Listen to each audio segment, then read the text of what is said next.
Hey everybody, welcome back to Unlimited Commander. I'm Adam, and I'm joined as always by my lovely co-host Matt. Matt, how's it going?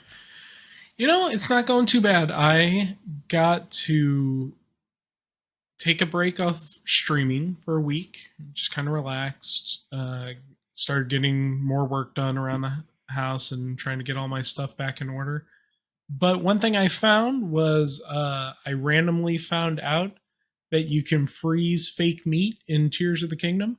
And so I found a way to exploit that, and now I have 200,000 rupees, so I can easily get back into streaming and be able to continue on with the story without having to worry about farming rupees and all that kind of stuff. Yeah, I find that like finding little things like that, especially when you're like streaming a game, it's nice to have a way to alleviate some of the I don't want to say grind, but like some of the monotony. I do think that cutting out the monotony as much as you can when you're doing streaming is good. And you and I have had multiple conversations about like what does the audience want to see versus what's going on. And usually we fall on the side of the audience is there to see you, and so whatever you're doing is relevant to what they want to see. Mm-hmm.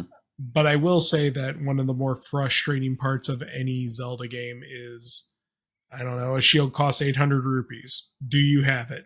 No. Mm-hmm. Get to it, friend, And I love being able to eliminate that problem for the audience. Well, and like I don't think it's so much. You're correct. I'm not disagreeing with you. Or just to add some context to it, it's as you said, the audience when you're streaming is predominantly there for you. Mm-hmm. You know, they want to come, they want to hang out, they want to chat with you, they find you entertaining, they find you relaxing, they find you whatever they need you to be at that moment. And things like grinding out for your rupees or like in Diablo, for example, like right now I'm nowhere's well, I guess I shouldn't say that. After this past week I got a little bit further, but like I was not progressing the story in Diablo unless I was streaming. But in the off time I was out doing side quests, finding equipment, all that same thing like you're talking about. And what I find that did was it made it so that everybody, like your excitement is the contagion. And if you are like actively engaged in it and not worried about, oh man, now I got to go cross all the way over to go and get this stupid little thing. And now I got to go and make money and all this other stuff. So if you take that away from your own stresses, then you're just engaged in the game better, and then it's easier for you to be engaging. Yeah, I think that's right, and that's 100% it. Right, is that you want to be excited about what you're playing, and sometimes I really like sitting there and just smashing pots and grabbing rupees or whatever, depending on which Zelda I'm in or what's going on. But there's so much of this game that I still have not yet explored, and I want to explore it, but I haven't because we haven't gotten that far, So I'm really looking forward to getting back on stream and getting to do the Fire Temple and move on and continue like delving into the different secret areas of this game so that I can start getting toward end game. Because I feel like after you put in 100 hours or something like I have seemingly put in so far, it's probably time to go ahead and finish out the game. Yeah, and I like again, same thing with Diablo. Like after you do enough of the side stuff, especially while I was off stream, then it was really nice. Like when I fire up and I hit go live, and I'm like, "Hey, let's play Diablo," and I'm just like hammering out the story. We get to like experience what they're doing, and you get to push it forward because you spent all that time just doing the chores, eating your veggies, as I've heard it called. Yeah, exactly. Your Diablo stream has been really fun to watch because I don't tend to play those games, and part of the reason is because in order to get to the story bits you have to eat your veggies, and I do not like the process of that in those games. So being able to come onto your stream and just be like we're firing through exposition and learning about the world that's going on, I'm just like, oh, this feels so good. This is the part of this game that I want without any of the stuff that I don't want. Well, that's kind of why I was doing it too. Like, I still wanted to play the game, and I will tell you that like eating my veggies in that game has not been as monotonous as one might expect for me. But that's because I like Diablo, and I kind of like that. But like, I do know that means that like as soon as I press go live, I'm like, we're gonna hit story beats today, and everybody's like, okay, cool, and then we're all like, oh, did you see that coming? Like, not like yesterday per recording, but like on one of the days last week, there was some mid story twists and turns, and all of us were like, oh, like, and yeah. And so it was nice to be able to just like explore those with everybody hanging out, and like people in the chat were like, yeah, I didn't see that coming, or even somebody that has already like destroyed the story, they were like, yeah, I was waiting for you to like see that moment, and your reaction was my reaction. And like, so those are the things that I think that you it's worth doing that stuff off stream so that you can then engage. But I will also say that like there is a time and a place to do the monotony on stream if you're still in the mindset to be engaging during that time. I've had plenty of streams, especially when I was like playing Diablo 3 and getting amped up for this, where I was like, we're just running rifts today. And so like you can still have those where you're like, that same thing in Zelda, you can be like, today we're breaking a crap load of pots, but you can then make a game out of it or be excited about it. Or if you're ready to be engaging with chat and you just needed something to do in the background kind of thing. So they both have their place, but I'm as well like yourself. I like the ones where you can just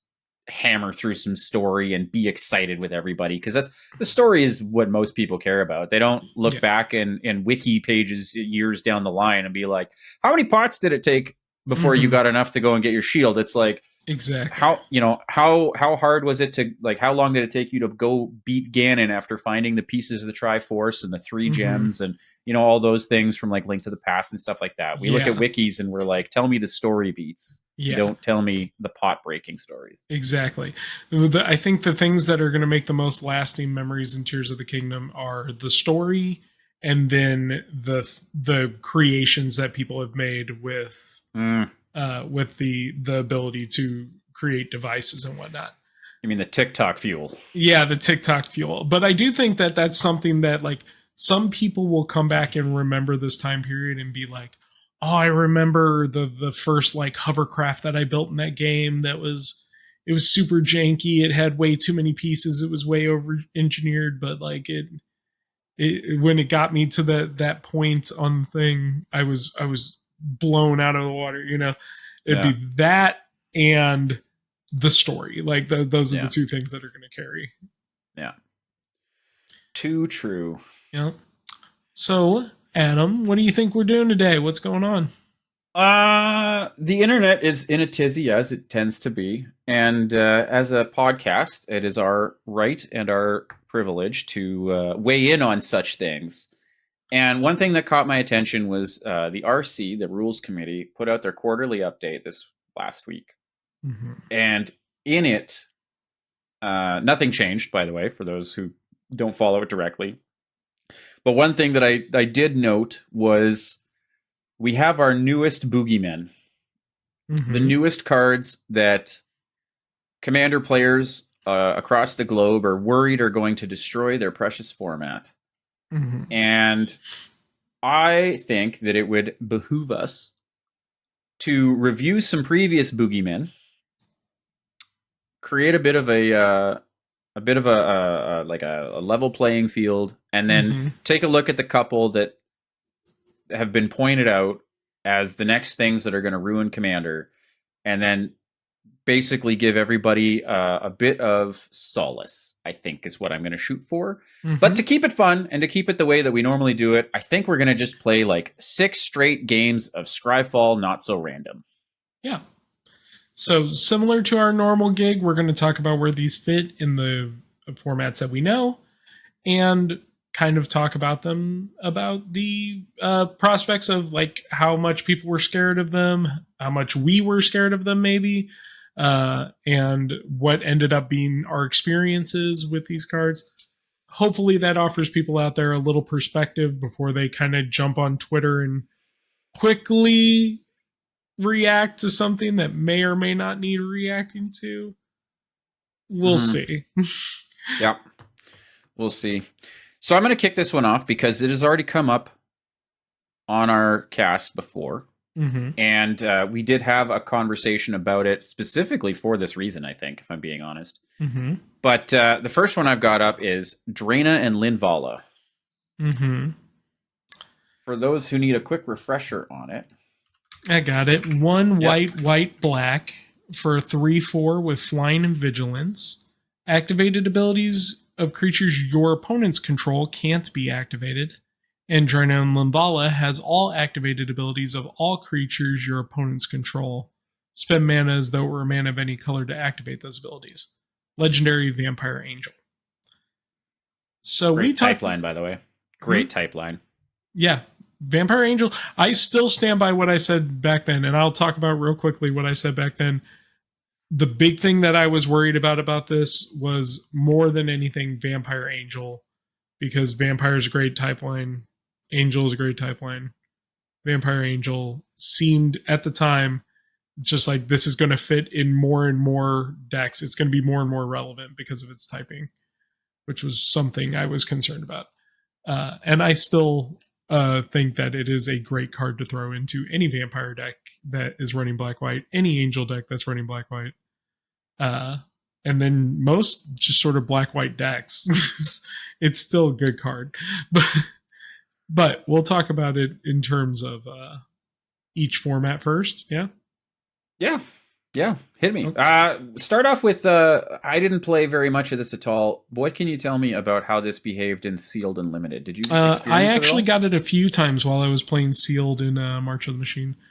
The big thing that made it good in March of the Machine Sealed, though, is that it is a 3/4 with flying and vigilance. Like, just having a decent bodied flyer that can also block was a lot. It did a lot to keep yourself going. So there were definitely games in Sealed where I went black-white or black-white X because I had Draina and Linvala.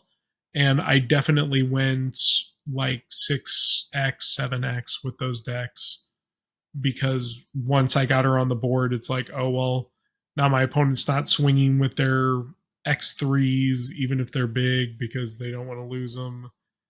And the longer you wait, the more you get to abuse her other ability of being able to take your opponent's activated abilities, and that they can't activate their activated abilities. So pretty good in Sealed. And then I think I did one draft where I got her, and again, same thing, just build black-white, and she's a decent bomb. Any flyers, turns out flyers are good in every format, always. Who knew? Who knew? Right? So, and I'm mostly like grilling you on this one because you had the stronger opinion on it at the time.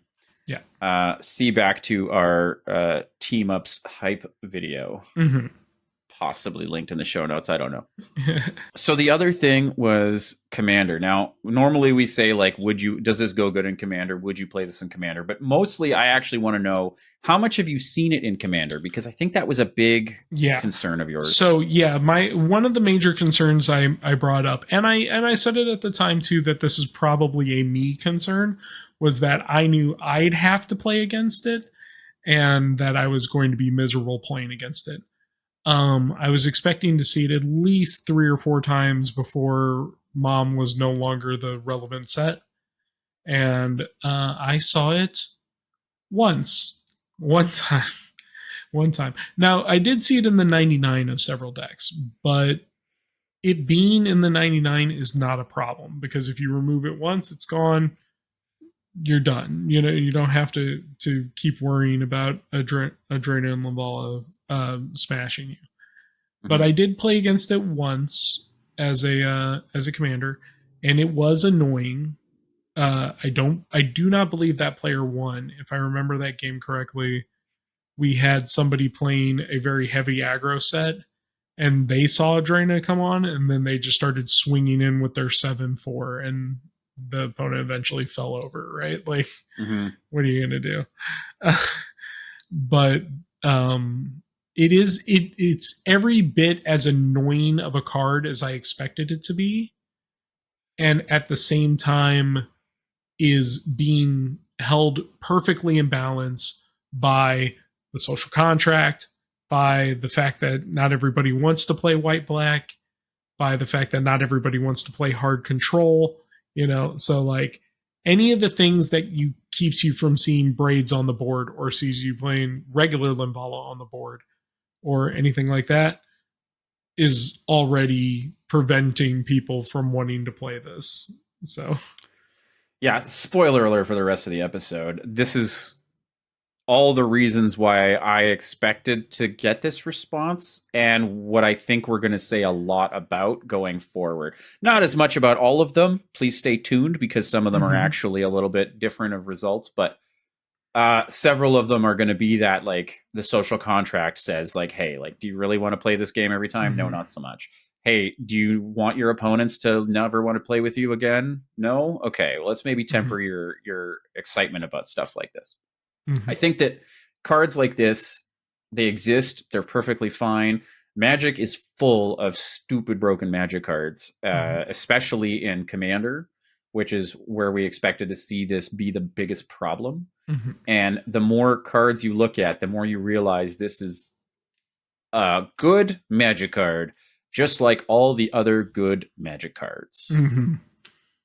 And being scared of one Magic card out of the 25,000 Magic cards is like a little bit irrational in my opinion. But yeah. I will go out and say that I still think that I respect what you're saying, and it's those things that I would keep it out of cubes for. I think that it's too easy to imbalance. Like, and too hard to work around, especially in a cube where, like, you have to think about things like every card needs to kind of serve a role or it doesn't work in your cube, because it's a smaller, like, it's a curated set, and a card that doesn't do anything isn't going to get picked, and therefore you shouldn't have it in. You want people that are playing your cube to be excited about all the cards in your pack. You want them to not know what to pick. Here's a question for you related to that. So one thing that we haven't talked too much about when we talk about building cubes, but we do touch on, is the fun factor, right? Like finding things that not only that people are excited to play, but they would enjoy playing with people in a group. In that same sense, would you say that it's good to keep cards out of a cube because even though they might be fun for the person playing, will lower the overall experience for the rest of the group since you are creating a curated experience? Yes. Do you think this falls into that kind of category? Yes. I will give an example of things that were in my cube that I thought would be okay and were found to be unfun, and then I removed on that basis. Not because they were like super potent or anything like that. I had 4 of the 5 archetype of cycle.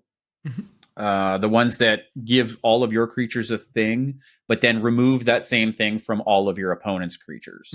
I thought that this was going to be okay because, like, they were all uncommons. First off, shouldn't be that potent.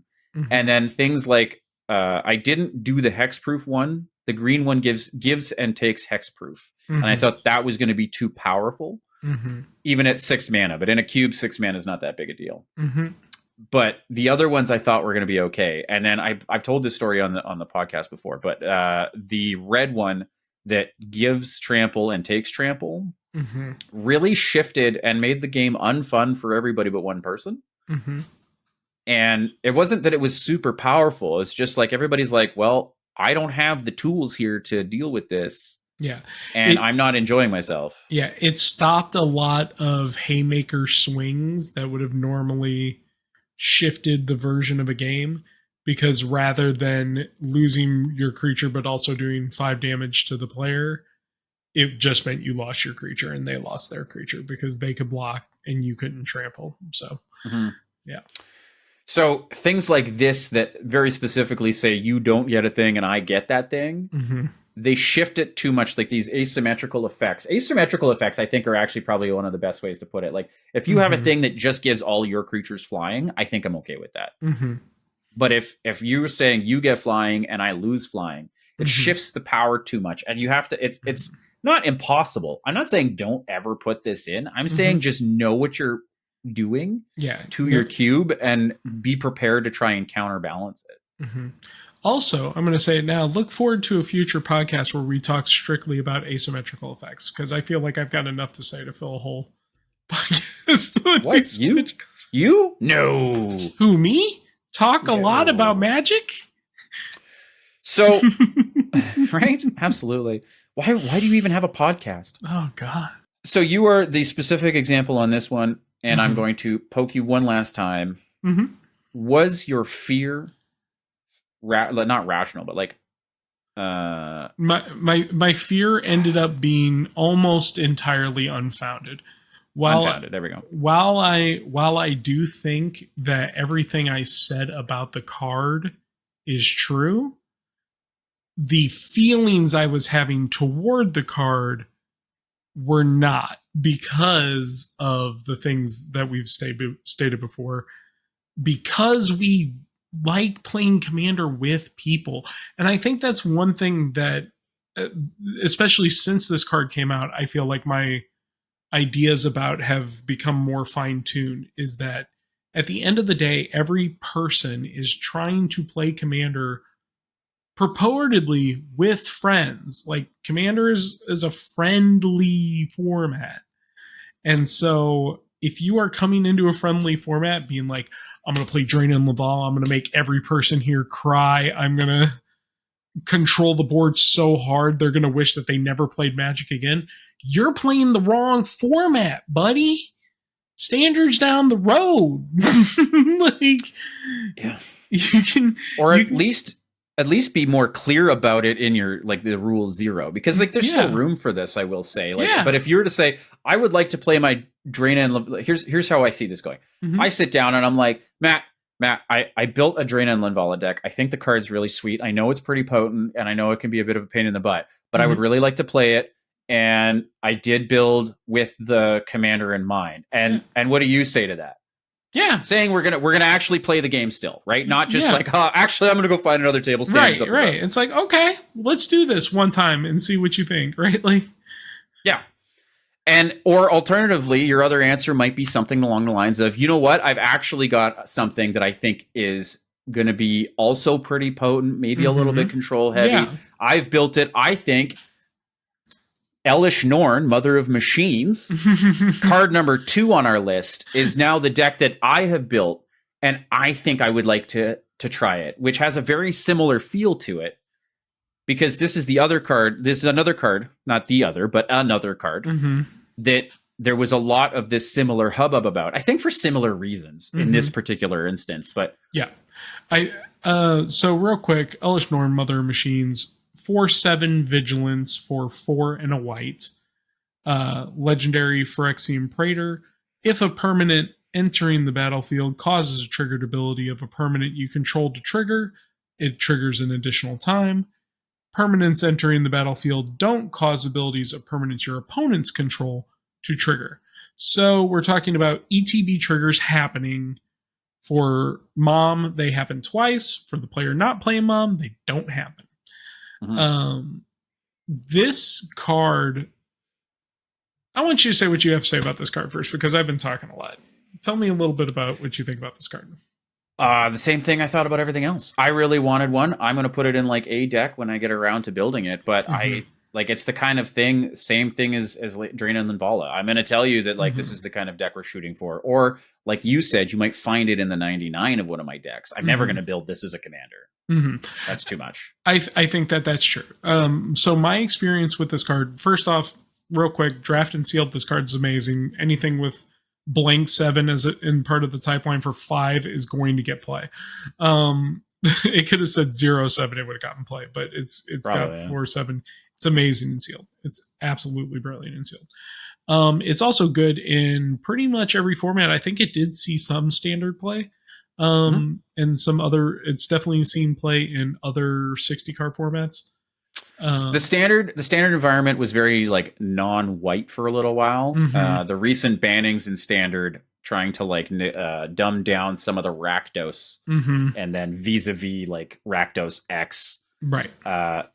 It's making room for stuff like this. It didn't see a lot because it just wasn't where the format was. Mm-hmm. Like if you look at the last top 8, it was either Rakdos or Rakdos X. Mm-hmm. And then I think as far as cube goes, we think the same thing. It's just like this is gonna unbalance a cube.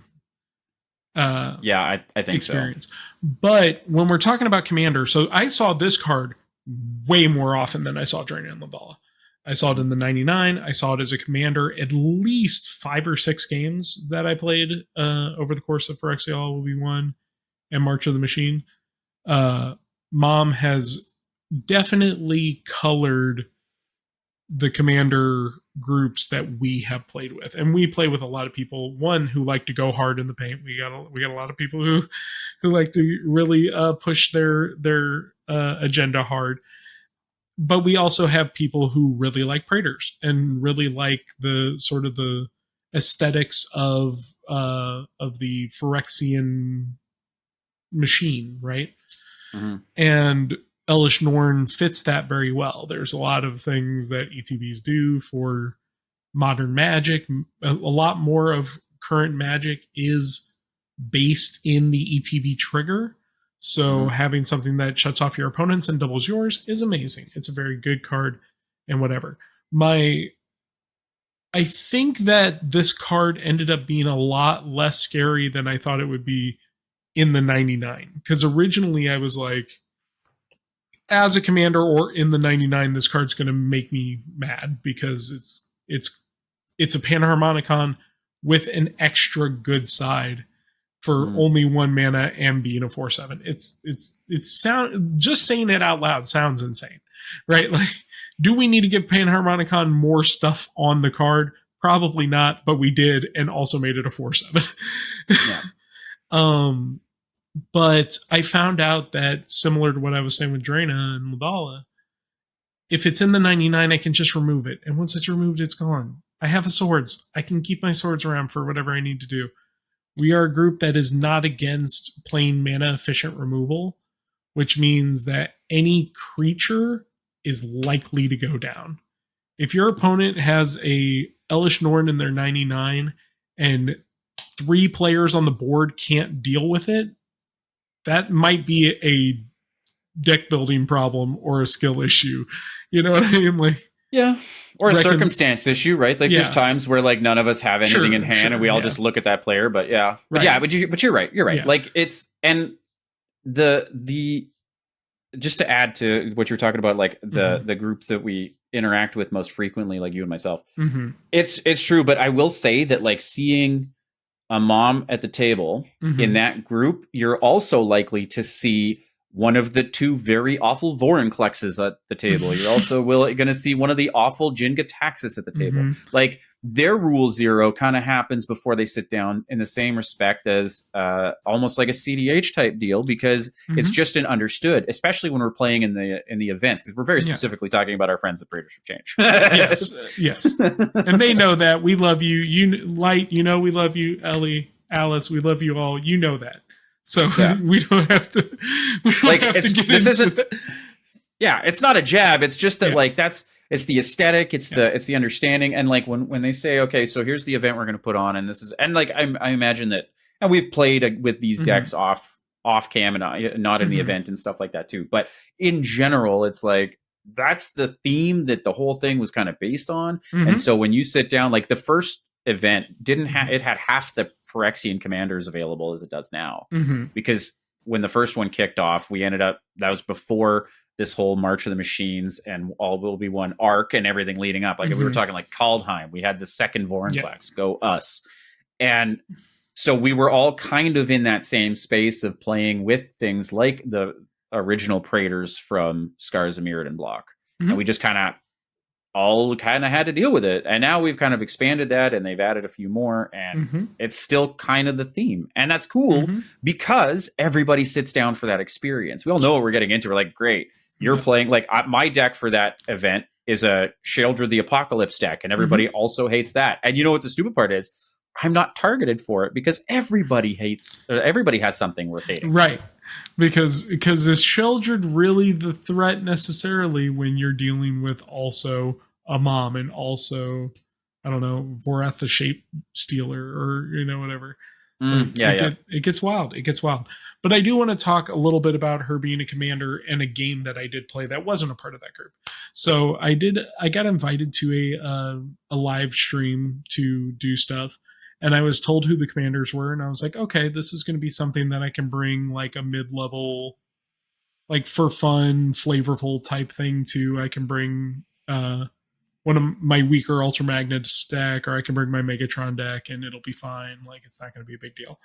And then I get there, and we had a last-minute player shift, and that last-minute player change included a person who decided to bring Elesh Norn Mom as their commander. And so I'm like looking around my room quickly going, do I have time to switch over to Kodama, or do I have time to, change the way that I was about to play? Because the deck I had a bunch of ETB effects in it that was not going to get to go off if Mom got on the board. And I felt almost betrayed by the sheer lack of sensibility, because the other person knew the 3 decks that they were coming into play with, and they just did not in that moment have the wherewithal to be like, Elesh Norn's going to be too good for this grouping of people, or what this player grouping is bringing to the table. So the first game, they absolutely stomped us. It was like an hour and a half drag out control thing of nobody got to do anything, and then eventually Elesh Norn won the game. Game 2, we all changed decks except for that player kept the Elesh Norn deck, and they did not get to win a second time. And that's what we talk about when we talk about course correction and like knowing your audience and who you're playing with. I will say that one game was very frustrating. It was not something I was expecting to have happen on a live stream, and I don't much care being surprised on a live stream. Yeah. But that being said, game 2 we adjusted and we did what we needed to do, and everybody had a better time on game 2. And everyone always had an answer for Elesh Norn. By the time the game was over, Elesh Norn cost like 11 to bring out, and they just couldn't physically get the mana up to do it. I think they tried one last time at the very end of the game, and the other person who was still left on the board was like, and swords. Bye. Enjoy your 4 life. Right. And that's, I think, where I'm never going to be the one to say like you'll never encounter any of these out in the wild. Like they're scary cards for a reason, and are you going to find them? Yeah, probably. But again, they're just like one scary card, and you're going to have one bad game with them, and then it's going to happen. And it's not even that like you didn't know. You knew sitting down. It was actually more of a matter of like circumstance and timing that you couldn't change up your game plan to match the power of the table, because this rule 0 that you did have successfully, it sounds like, was just like a last minute alteration that kind of threw everything into the wind, which happens, right? Like we're human beings, we're people, and that goes down. Yeah, that's real. Life happens, and sometimes there's nothing you can do about that. The only thing you can do when life is out of control is manage yourself, manage your expectations of that moment, manage your feelings of that moment, and move on. Yeah. And like we've all been in that game before where like you're just like on the other end of a beat stick and you're just not getting anywheres with it, and it's not fun for you, but like you just got to like power through, smile on through it, find other things to talk about and smile about. Yeah. And then remember it later so that you do not fall into bad pattern recognition. That's it. Yeah. Forgive, never forget. That's the motto I came to. Right. And it brings up an interesting like little philosophy that I think is something that I like to hold on to, even though I fail at it, because again, I'm a human being. But like, it's still just, again, it's one card, and it was a bad experience. And what did you do with it? You played another game. Yep. It's just one card, it's one game, it's one deck. You shuffle up, you do it again with something else. Yep. Like all these things that are just big boogeymen. I don't know. Keep going back to the same well. So yep. We'll hit one magic card, didn't wreck anything. Yeah. Cool. Let's find another one that could have wrecked things. Okay. How about Xander? Oh boy. Xander, Lord Xander the Collector, as 4 blue, black, red for a 6/6 vampire demon noble. And it says, when Xander the Collector enters the battlefield, target opponent discards half the cards in their hand rounded down. When it attacks, defending player mills half their library rounded down. And when it dies, target opponent sacrifices half the non-land permanents they control rounded down. So can I tell a quick funny story about this before we get into the card itself? Back when this first came out and everybody was freaking out about it, I saw it originally on Loading Ready Run. I believe that one of their players was talking about it, that is very into Grixis control and Grixis like that mean stuff, Grixis stuff. And while they were reading the card, it was like blah blah blah, half of the cards in your hand rounded down, and he went, rounded down, and then it went on to the next line. It got to rounded down. He's like, rounded down, and it was a joke, but at the same time, rounded down and rounded up changed the power level of this card dramatically. Oh, absolutely. What you're referring to, I'm sure, is things like wound reflection, for example, or what's the one that's like the mill reflection? Like whenever you have a thing that says do the thing twice, it will take into consideration whether it rounded up or rounded down. So the power level being different means that, for example, what's the milling one? What's the mill commander? So here's a good way of thinking about it. There's the mill commander who mills twice, the blue guy. That guy. Yeah. He'll be on screen because that's really where this is going. You'll see him. It's the difference between an instant win and leaving them with 2 cards in their exactly. library. And if you have like an odd number of cards in your deck, then you round it down, and it doubles that rounded down amount, which means you missed by 2 because you missed by 1 and then you missed by 1 again. So they'll have 2 cards left in their deck instead of none, which is a big difference sometimes in games. So, but that being said, now we can kind of go through. What do you think of Xander? I didn't get him in sealed. I don't know. I have no idea, but he's a 6/6. He's probably great. Here's the thing is that like, and this is mostly just like my own theorizing, because I don't have any cool stories. Everybody was all up in arms all over Twitter. I can't believe they printed this. This is going to destroy Commander. Everybody's going to build this thing. You want to know what I think about Lord Xander? No Grixis player in their right mind is going to waste their time on a 7-mana spell. Nope. I think that's 100% right. When you're playing, even if you're playing Grixis control, you don't want to be waiting for 7-mana haymakers to do your thing. You want to be like playing out like little powerful dragons and then controlling the board as you kill everybody, like playing hard tempo type magic, Xander is so much for a creature with no evasion, which essentially means put me in the dirt, Yeah. Like, when was the last time you were playing against a Grixis deck and they attacked? Right? I can't remember I can't even remember the last time I played against a Grixis deck. Right? Like, who are the big Grixis commanders that like Kess, Dissident Mage? Okay. Yeah. We're about to see Sauron. Is Nekusar Grixis, or is he? I want to say yes, but Nekusar's. I think Nekusar is the yeah. Nekusar, but that's the Howling Mind commander.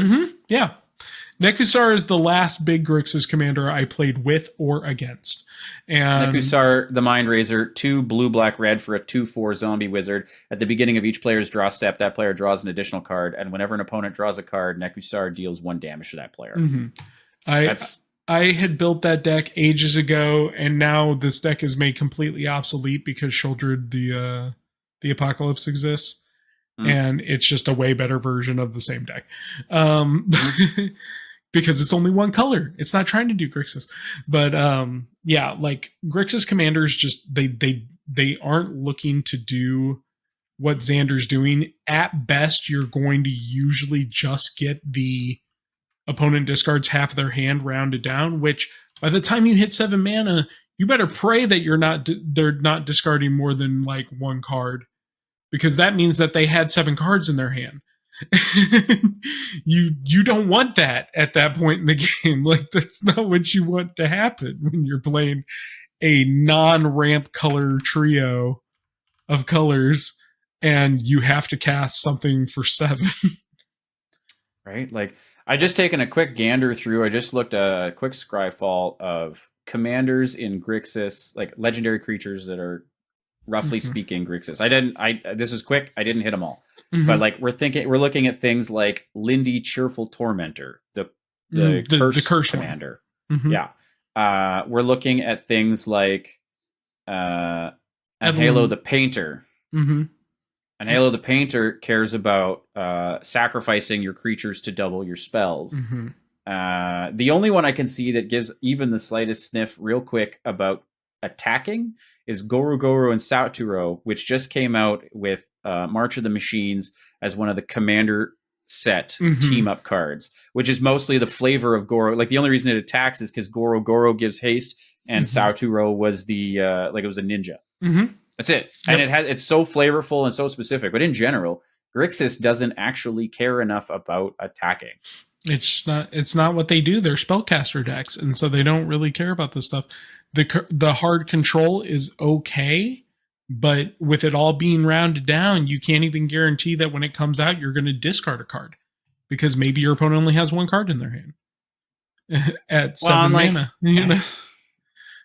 I don't know. When is the last time that you were like holding on to a targeted like a targeted opponent does blah, and it was impactful enough that it shifted the game when you had 3 players looking at you? Right?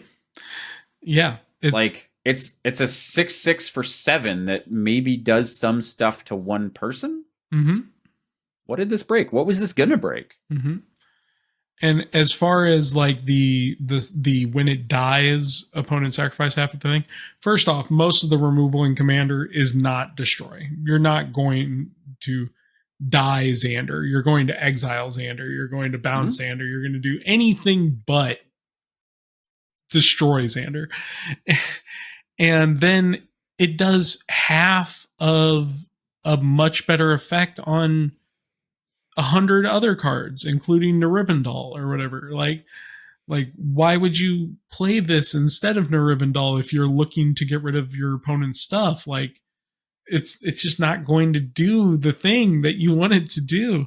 But it was so spoken of when it first came out. It was such a huge deal, and like so much so that people within our group, who tend to be a little more like reactionary to the reaction type thing, were like, I'm going to build a Xander deck day one just to show people that it's actually garbage, and then it's not something that you actually need to worry about. And the reactions would come back. It's like, I'm going to beat you every game before you ever get to cast Xander. And he's like, yeah, that's the point. That's what I'm trying to say. Right? I'm not going to cast Xander. It was for the flavor and the color identity. Like, right. This card, this is probably the first one where it's like not actually a problem in our list. Like, the other cards were actual problems that we do encounter, and we learn that they're just another Magic card. This one, I don't see the thing here at all. Like, I don't know. I never wanted to even like look at this. It's cool art, and the story about Xander, if you read it in, I like him. When we were on New Capenna, it was fun. I liked Xander. He's a good dude, good character, but terrible Magic card. Yeah, the saddest thing is I would play him as a Grixis vampire commander just for the flavor of it. Except Evelyn exists, who's also a Grixis vampire, who's better for vampire decks. Is there like a Grixis demon deck? Because like maybe you could fit it in there, right? Like, here we are.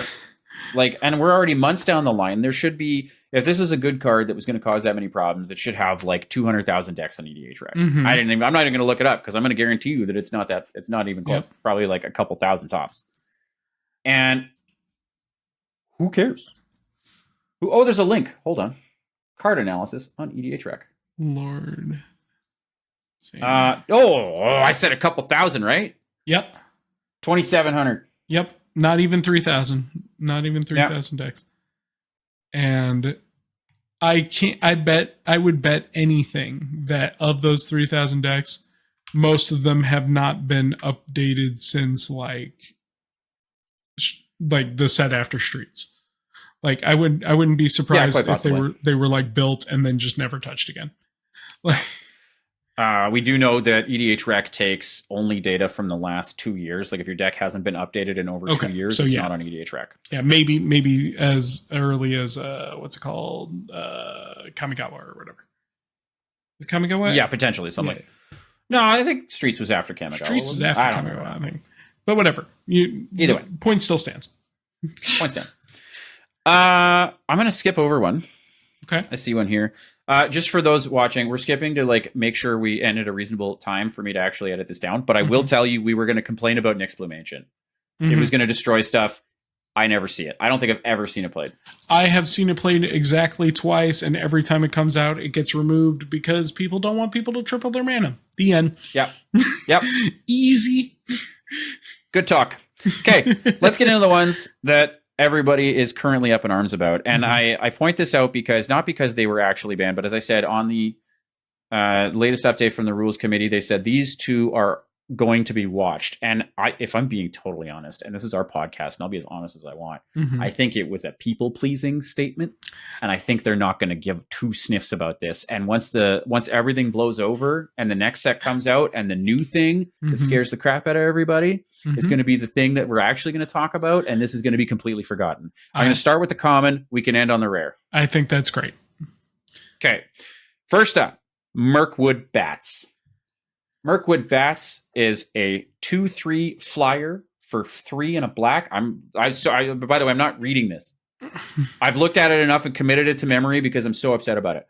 Whenever you create or sacrifice a token, each opponent loses 1 life. Yeah. How do you feel about this? Okay. In sealed, absolute pickup, totally worth having because a 2/3 flyer is always good in sealed. True. I think it'll actually also fit in because multiple of the archetypes care about sacrificing. The black-green cares about like creating and sacrificing tokens, both with food and with zombie orcs. Yep. Same thing with red-black. They have the amass. Yeah, because black-red is the aggro amass. Blue-black is the milling amass.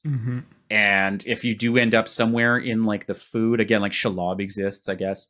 So if you end up with like anywhere in like the black-green-ish food or like black and then like green-white somehow in draft or sealed, you'll end up in the food range probably, and that'll do it. Yeah. So it's gonna play well. It's a good card. Yeah. I think, in sealed and draft, you'll probably have plenty of places to grab that, snatch it, put it into something, do something good with it. When we're talking in Commander, we got into this a little bit before the show because we have to talk about what we're going to talk about on the show. Yeah, that's true. But one of the things that I thought was a good question that you asked me was, if this was a 2 and a black enchantment and it was not a 2/3 creature with flying, would I put it in my decks? And I said yes, but only because I am fine with 3 mana do nothings. Like I am okay with 3 mana do nothings. Once we hit 4 mana do nothings, I'm out. Like I don't play Parallel Lives. I don't play Doubling Season. You should. Actually, Doubling Season is a 5 mana do nothing, isn't it? 5 mana isn't do it 4 nothing. and a green? Yeah. Pretty sure. I think it's 3 and 2 green even. Something like that. But something like that. But like I don't play those cards. If I'm going to play a token doubler, I'm going to play the white one from All Be One, the Dominus. I just said the name like on the last episode. Mondrak got there. Mondrak Glory Dominus. I'm gonna play Adrix and Niv, which has a token doubler in Simic, except it has ward, and it's a creature. I'm going to play those kind of things because they do more than just be.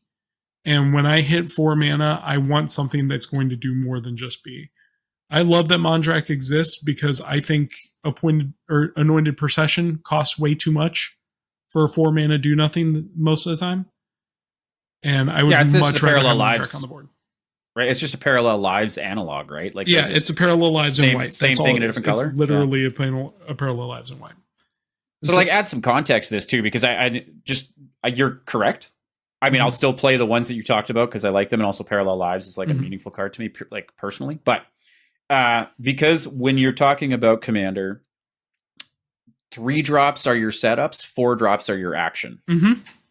That's usually how we do it. Now, I'm not saying this, like, don't go analyze your decks and redo them, but I'm just saying, like, from my own perspective and from what I've seen in your decks and, like, just generally speaking how we think about it. When I'm looking at something, if it does nothing on 4, it better do something amazing. If it does nothing on 5, I better have, like, a personal good reason to play it. Yeah. But at 3 is a perfectly reasonable time to play a do nothing. Right? Yeah, turn 1... you maybe Soul Ringed, or maybe you just played a tap land. Turn 2, you ramp. Turn 3, you drop a do nothing. Yep. And the deck that I brought up that would bring the most value to this deck, or to this thing that I play, is I have a deck that I call Scooby Gang. It is a deck all about making tokens. All it does is make tokens, artifact tokens that you can sack for things. So it makes food, it makes clues, it makes treasures. It makes blood tokens. So it makes a lot of artifact tokens. So this effect would do something, right? I can't even play it in there because it's the only color that deck doesn't run. It's a 4-color deck that's non-black. So the one deck that I play that actually would benefit from this huge situation doesn't have it. Adam, what was the deck that you were telling me that you would want to run this in? I'm going to put it in Zayatora. You're going to put it in Zayatora? I'm not saying I would. I'm saying I'm going to. I'm going to find a cut for this. I did actually open the fancy full art one. Looks real cool. In the small amount of product that I opened, because it's expensive as a kidney. But I did get one, and it's going to go in Zayatora. And I'm going to tell you why right now. One, we talked about it. 4 mana. 4 mana for a card like that, I better be in, like, Dire Straits or... in a mid space. Also, I have a little more flexibility in Zayatora. But 2, hear me out. Most decks that will benefit from this are going to be the kind of deck where you spin your wheels and everybody watches you make 1,000 tokens, and then you go pass turn, and they're all like, "Cool, I'm super happy that I just watched you do all this." And I do it in Zayatora all the time. I'm not like off this at all. I'm not above this, is I think the one I actually meant. When I'm playing Zayatora, I make, like, a bunch of treasures and I fling some stuff and maybe I remove some stuff. But, like, in general, I don't progress the game until I progress it a whole bunch. Things like this, and why I play other type thing, Mayhem Devil is a lot like this. And, like, these kind of effects actually press the game forward while still enacting your game plan. And get that game done sooner. Not because I want to kill everybody sooner. I mean, I do. Like, if you're going to play, you want to win. You should. Yeah, but you should. Right? Nothing is better than being the second last person out who was, like, just sitting there dogging away and not really having a good game, and then watching some of them go, okay, we're done. Let's shuffle and play another. Like, get the game done with, because more games is more fun, not one really long game where you watch somebody, like, dink around. And that's why I'm going to put it in. Yeah. And I think this is a good card for your Zayatora deck. I'm interested to see how you feel about it after you've gotten to play the bats a couple times, because this is going to win you games in a very solid manner, because Zayatora is already a very big powerhouse deck. It's got a lot of cool haymakers in it. I think it's got Dockside in it, right? You run Dockside in your absolutely. It's a Treasure's Flavor build. It's a Treasure's Flavor build, so it has Dockside in it. It has a bunch of stuff that generates treasure. So it is going to do stuff off of the creation and the sacrifice effect a lot. I think my guess on it, I'm calling this long shot now. I'm seeing this going in your deck now. I'm seeing it come out by, if you played the Zayatora deck enough, by the end of the year, if not before this time next year, because it makes you feel bad when you make 7 treasures, ping someone for 7, they were about to remove you from the game, and you sack 14 treasures and kill them. Like you'll like doing that exactly twice, and then you will be filled to the brim with that format of winning. I can fully respect and probably agree with this, but I'm also giving perhaps like the best example of a bad place for it, I guess, is the other thing. Yeah. Not no, bad I agree. Place, but like one of the decks that's going to make the most use of this. Like, yeah, I don't know. Like, how often is it going to do you anything in like an aristocrats build where you're making a bunch of like little critters and then sacking them? It might win you games, but as a Mardu aristocrats player, I actually see this being like a little too expensive because of how expensive everything in that deck is. The treasures deck is going to fuel this because it's got the mana sitting there. Right. And so I agree entirely with that. I think that one of the things about this card that's really interesting to me, why it's on the thing, is because when you're looking at aristocrat decks, you're already looking at Blood Artist, Zulaport Cutthroat, Bastion of Remembrance, like all of these cards that cost less than 4 mana to do something that you can do with more things on your board. And granted, a couple of those things only hit one person or whatever. Some of them drain and give you life instead of losing life. But they're all working toward that same end goal. There's a mass of black cards that fit an aristocrat's theme to do this thing. This card is not better than any of those cards that already exist to do that thing. So the only deck this is for are decks like your Zayatora deck, versions of my Scooby Gang deck that run black, decks that are built with the sole purpose in mind of, I'm going to be doing this token creation thing anyway.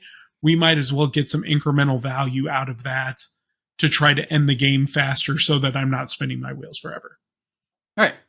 Because and you're right, the Zayatora, I'm going to put it and I'm probably going to pull it because it's probably going to be beefy. And I am willing to take that chance because I am not willing to live in fear about it because this is, again, the best case for it. Like Guillaume is going to eat this card right up. Oh yeah, I'm definitely building a Guillaume deck, and I'm definitely putting this in because I've been wanting to build Guillaume forever. I've been like thinking about ways. I've been trying to find a way to build a red, green, black food deck forever because I want to run Asmarana Miter Destikildakar just for the flavor purposes of it. But that being said, like I want to run a Jund food deck that isn't Chlorvold, but I'll end up running Guillaume anyway, and I'll run Guillaume and have a ball with Guillaume and Mirkwood Bats, or I'll run Asmarano and I'll run her and Mirkwood Bats and have a ball, and along with what's his name, Mayhem Devil, Yeah, and that was our other analog too, by the way. Like Mayhem Devil, sure, it doesn't get you on like the coming in, but Mayhem Devil has the same thing, and it's when it's any permanent and when it's any player that sacrifices it. So it's got a very similar tone to the effect, but it has a lot more flexibility. It's cheaper to play out. It's a stronger creature. So like I think that they balance Mirkwood Bats perfectly fine. I think that there's just someone out there who's worried that their friend is going to be playing their infinite token deck and then smash them with it, which I say pick up a better deck and reshuffle, or tell your friend that you only want to lose that deck once every couple weeks. Right? And like and more to your previous point about how like the potency of Zayatora, you're right, it's scary, and you told me in a recent conversation that it has a pretty decent win, if not second place or win rate, which I can respect. It's a decent build. Treasures is stupid. It's more a testament to the power of treasures than anything else, honestly. Yeah. But How often do I play that deck? Yeah. Can you tell me that? Yeah, not super often actually. Like it's one of your decks that for you is like a second game go to. Like you don't often pull out Zaitora if it's the first game that we're playing for the night. You're like, oh, I'll do blah blah blah.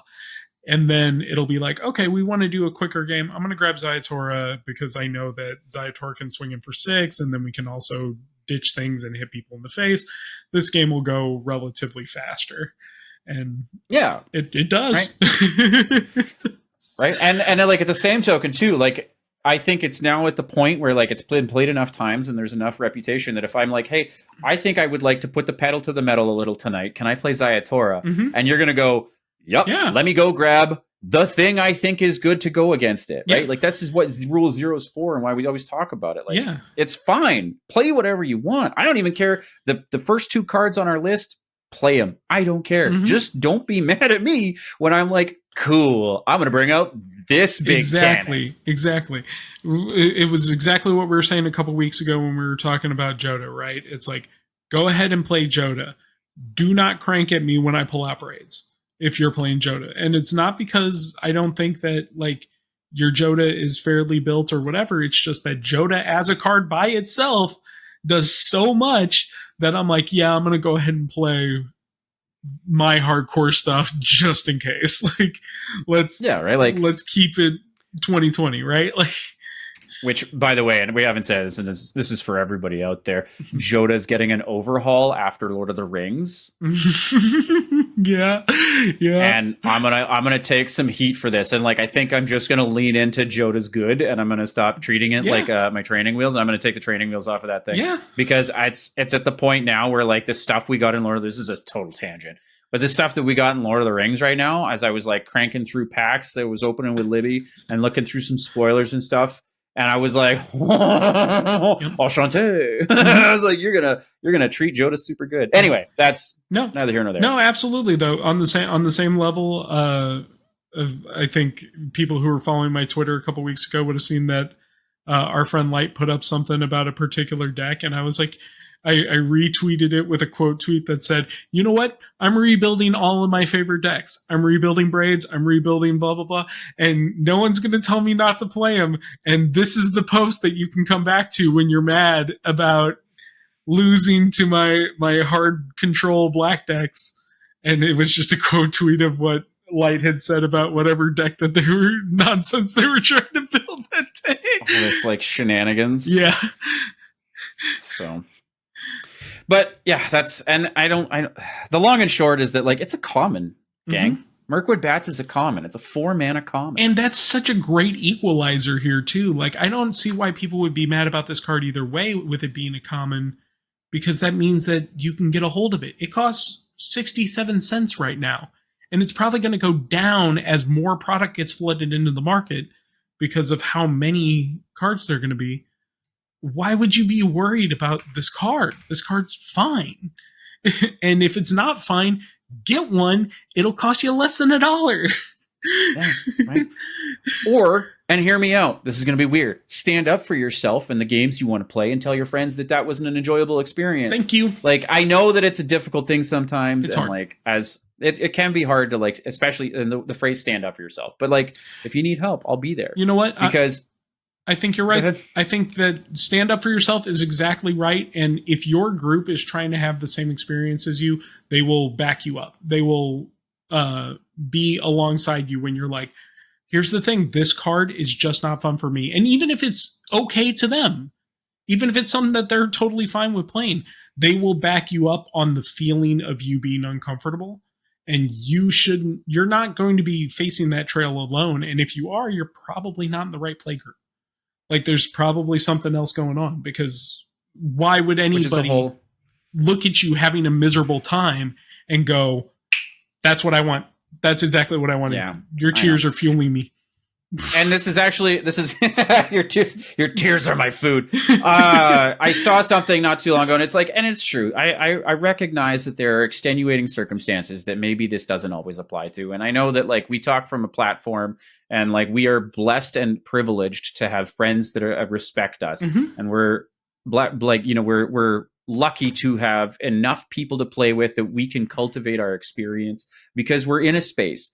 I do also know that, like, as I've stated in previous times, my local meta is 2 people. Mm-hmm. And sometimes it's not that easy to be like, okay, well, I guess I'll sit down and I'll play against the thing that you built because you don't play as often as I do. Mm-hmm. And it's really hard for you to like set a deck against me with all of my repetitions that I get in and the amount. Like, I talk with you on a weekly basis about Magic the Gathering. Mm-hmm. And just the amount of stuff that floats through my head is so much more than it's my brother and sister-in-law. Yeah. And I recognize that it's challenging sometimes for them to sit down against me and feel on a level playing field simply because I get more reps in. Mm-hmm.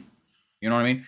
So like to call people out, I recognize, and I'm not trying to be insensitive about it. I know that there's extenuating circumstances and it can be challenging, but I mean, at the same time, you want to play this game too. And I just implore you to find what you want out of it and try and find a way to communicate that with people. And look, if you're out there right now listening to this and you feel like you don't have a group that understands you and that you don't have a play group to go to that will listen to your concerns and do this thing, message us. Come hang out. Yeah, man.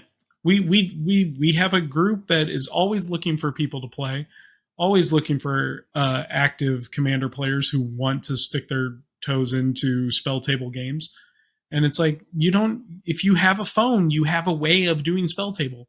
So like there's like the number of excuses that come up shrink less and less and less every year as the technology gets better, as things get more refined, and as our group opens up globally rather than just community level stuff. A number of excuses you can come up with why you hang out with people who disrespect you grows smaller and smaller all the time. Yeah. So don't hang out with people who are going to disrespect you as a norm. Just as this is just life advice now. Don't hang out with people who disrespect you and don't want to play the same game as you. Like that's the long and short of it. Don't play a game that doesn't bring you joy. Exactly. And sometimes that sucks, right? Like, I've fallen out of Magic because I didn't have people in my life that wanted to play the game I wanted to play. And it does suck. And then you go through, you drift a little bit, but then you find people like Matt, and you do find a community. And you just got to look, and we're inviting you. This is actually, I am super glad you did so. This is our open invitation. Hit us up on socials. Hit us up in either of our streams. Come and say in our chat, hey, like, I heard you guys you do Discord or spell table games. Like, I have a very active Discord that I'm a part of that we frequently play in. And we have a group of people that we play with that are all active across Twitter and the internet and stuff like that. Plus, we guest a lot. We know lots of people who play off-camera streams or games just as much as anything else. Hit us up. Come say hi. I mean, we're fairly loud. Well, I'm fairly loud. You're pretty level-headed. I'm a fairly loud and rambunctious kind of feller, and I can understand that can be intimidating. But just know I'm a big old teddy bear. Absolutely. And there's nothing like making new friends and exploring new areas. So if you've been feeling like you don't have a friend hanging out, I'm more than willing to give you a shot. If you're not a dick, you're going to be able to hang out. So like, I promise, like, I'm cool. I don't even want to touch the last card. It doesn't even matter. This is the better message. And actually, the thing that makes me the most sad is that YouTube statistically has the end of the video watched the least. So I don't know what we're going to do. Maybe we'll pull this out and put it as a short or something like that, because that, I think, is the message that is the most important. If you're not comfy, come play with us. Absolutely. We don't give a crap what you play as long as you're willing to like be a cool person and hang out. And most people that I've met in this are cool people. Absolutely. Cool. That's where I'm cutting it. Matt, thank you so much for hanging out today. Always. I agree. I know that, and I appreciate you. And you too can come and appreciate Matt and appreciate hanging out with some cool people if you want to hang out with us. And you can find all that stuff in the information that comes after when we do the closing credits. But have yourself a fabulous week. Have a great time. Thank you for coming, and we'll catch you next time on Unlimited Commander. Have a great time. Bye. If you liked what we had to say, consider supporting us on Patreon. Your support goes directly to growing and improving the show. You can also like, follow, and subscribe on YouTube or your favorite podcast app. Make sure to comment or leave a review. The cast can also be found on Twitter @UnlimitedCommander. You can find Matt's Twitch, Twitter, and other YouTube projects at knowledgepooledmtg.com. And Adam can be found on Twitch and Twitter at Adamus_Prime86.